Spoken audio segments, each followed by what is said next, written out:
আসসালামু আলাইকুম এলিজা আপু। ওয়ালাইকুম আসসালাম। আপনি তো গ্রিন পার্টি গবেষণা ইউনিটের সমন্বয়ক। তো দেশের যে পরিস্থিতি, এরই মধ্যে গত ৮ই মার্চ ছিল বিশ্ব নারী দিবস। আচ্ছা, আপনি কি একটু বলবেন নারী দিবস কবে হতে শুরু হয়েছিল এবং এই নারী দিবসের প্রতিপাদ্য কি? আসলে যেহেতু আজকে আমাদের কথা খুব সংক্ষেপে বলতে হবে সে কারণেই বলছি। তো শুধু প্রথমে আমাদের দেশের প্রেক্ষাপটে বলি। দেশের প্রেক্ষাপটে বর্তমানে নারীরা অনেক ক্ষেত্রে যেমন এগিয়ে গেছে, অনেক আমাদের দেশের প্রধানমন্ত্রী থেকে শুরু করে বিরোধী দলীয় নেতা এবং আগের সাবেক প্রধানমন্ত্রীও ছিল নারী, এবং আমাদের সাবেক স্পিকার উনিও নারী ছিলেন, এবং আমাদের অনেক ভালো ভালো খ্যাতিমান আইনজীবীরা ওনারাও নারী ছিলেন, এবং পুলিশেও অনেক দায়িত্বপ্রাপ্ত কর্মকর্তাও নারী নারী ছিলেন এবং এখনও আছেন, এবং বিশিষ্ট সাংবাদিক ছিলেন। তো নারীরা আসলে মানে এটা আমি শুধু একটা লাইনই বলবো যে নারীরা এরকম মানে ভালো ভালো জায়গায় থাকার পরেও প্রধানমন্ত্রী থেকে শুরু করে সব জায়গায় কিন্তু নারীরা সত্যিকার অর্থে বাংলাদেশের অবহেলিত, নিগৃহীত, এবং তারা নারী দিবস প্রথম কবে পালিত হয়েছে? তো নারী দিবস আসলে প্রথমবার পালিত হয় 1909 সালে যুক্তরাষ্ট্রে, এবং এটা যুক্তরাষ্ট্র সবসময় সব দিক দিয়ে অনেক সর্বকাজে অনেক আগানো থাকে ওই দেশে।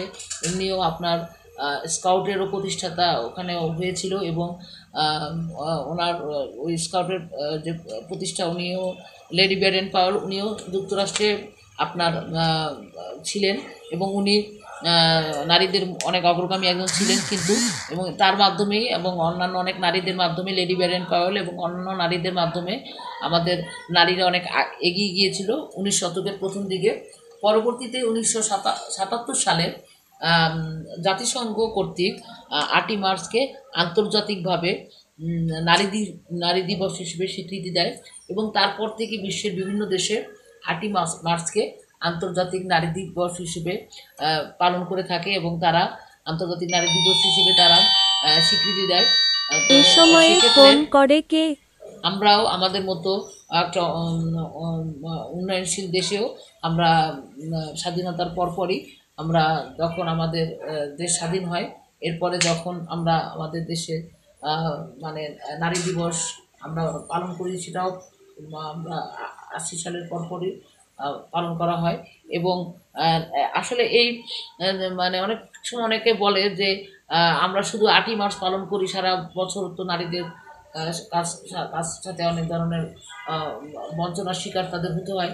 কিন্তু আসলে মানে দিবসটা আসলে লাগে এই কারণেই, কারণ দিবসটা আসলে মানুষের মধ্যে এক ধরনের সচেতনতা জন্মায় যে তাদের তাদের আপনার এই নারীদের প্রতি তাদের যে সহিংসতা তারা যাতে না হয় সে ব্যাপারে তারা জনগণকে সচেতন করে, জনগণকে অনুপ্রাণিত করে, জনগণকে উদ্বুদ্ধ করে, যেটার সারা বছরই যেটার একটা রেশ থাকে। এবং তবে অনেক ক্ষেত্রেই নারীরা অনেক এগিয়েও গেছে, এবং নারীরাও অনেক জায়গায় নিজেদের মানে নিজেদের অবস্থান মানে রাখতে পেরেছে, এবং নিজেদেরকে সেরকমভাবে যোগ্য করে তুলতে পেরেছে, এবং তাদের নিজেদের স্বীকৃতি তারা অর্জন করতে পেরেছে যে তারা নারী হিসেবে সফল। এবং নারীরা এখন বর্তমানে যেহেতু শিক্ষার ক্ষেত্রে অনেক এগিয়ে গিয়েছে, এবং তাদের এই শিক্ষা উচ্চশিক্ষার ফলস্বরূপ তারা বিভিন্ন রাষ্ট্রীয় ভালো ভালো পদে তারা অধিষ্ঠিত হতে পেরেছে। আমার নারী দিবস হিসেবে আজকের সবার প্রতি কামনা থাকবে নারীদেরকে সবাই তাদের তাদের তাদের কাজে তাদেরকে উৎসাহ দিন, তাদেরকে সামনে এগিয়ে যেতে সাহায্য করুন। নারীরা জানি পুরুষের কাঁধে কাঁধ মিলিয়ে হাতে হাত রেখে সামনে এগিয়ে যেতে পারে, একটি উন্নত দেশ হিসেবে যাতে বাংলাদেশ বিশ্বের বুকে নিজেদের নাম লেখাতে পারে, সেজন্য। ডক্টর মোহাম্মদ ইউনূস আমাদের প্রধান উপদেষ্টা, ওনার উপদেষ্টা মণ্ডলীতেও অনেক নারী সদস্যরা রয়েছেন, তারাও তাদের সেই মন্ত্রণালয়, তাদের বিভিন্ন মন্ত্রণালয় তাদের দায়িত্ব দেওয়া হয়েছে, তারা তাদের সেই দায়িত্ব সঠিকভাবে পালনের তারা সবসময় সর্বতভাবে চেষ্টা করে চলছে।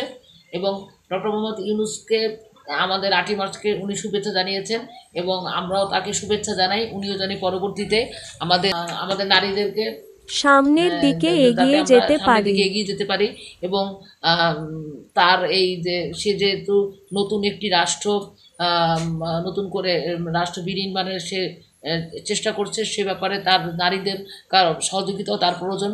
কারণ কবি বলে গেছেন অনেক আগে, আমাদের জাতীয় কবি কাজী নজরুল ইসলাম, বিশ্বের যা কিছু মহান সৃষ্টি চির কল্যাণকর, অর্ধেক তার করিয়াছে নারী অর্ধেক তার নর। তো এই কথাটা আসলে হ্যাঁ, কবি বলেছেন বলে ঠিকই এটা না, আসলে বলেছেন। কথাটা আসলে সত্য। এবং আমরা সেই কথার রেশ ধরি। আমরা বলতে চাই যে যার যার ভূমিকা তাকে সেটা স্বীকৃতি দেওয়া উচিত। এবং আমাদের মহানবী হযরত মুহাম্মদ সাল্লাল্লাহু আলাইহি সাল্লাম উনিও নারীদের অধিকারের ব্যাপারে কথা বলেছেন এবং বিশ্বের প্রথম মুসলিম, সেও একজন নারী। তার প্রথম তার প্রথম স্ত্রী বিবি খাদিজা রাদিয়াল্লাহু তাআলা আনহু। এবং সেরকমভাবে বিশ্বের প্রথম মুসলিম, মানে মানে যিনি শ্রেষ্ঠ নারী ফাতেমা রাদিয়াল্লাহু তাআলা আনহা, তার মেয়ে। তো এরকম নারীরা বিভিন্ন জায়গায় তাদের অবদান রেখেছেন এবং যেহেতু প্রথম মুসলিম একজন নারী, সেই হিসেবে আমরা নারীরা করতে পারি যে আমরা নারীরা আমরা কোনো দিকেই আমরা ব্যর্থ নই, আমরা সফল হব। এবং আমরা আমাদের নিজেদেরকে আমরা নিজেদের সুরক্ষা ঠিক রেখে, নিজেদের আত্মসম্মান বজায় রেখে নিজেরা সামনের দিকে এগিয়ে যাব, এই বলে আমার কথা শেষ। গ্রিন পার্টি মনিটরিং ইউনিটের পক্ষ হতে আপনাকে অনেক অনেক ধন্যবাদ। আপনাকেও ধন্যবাদ।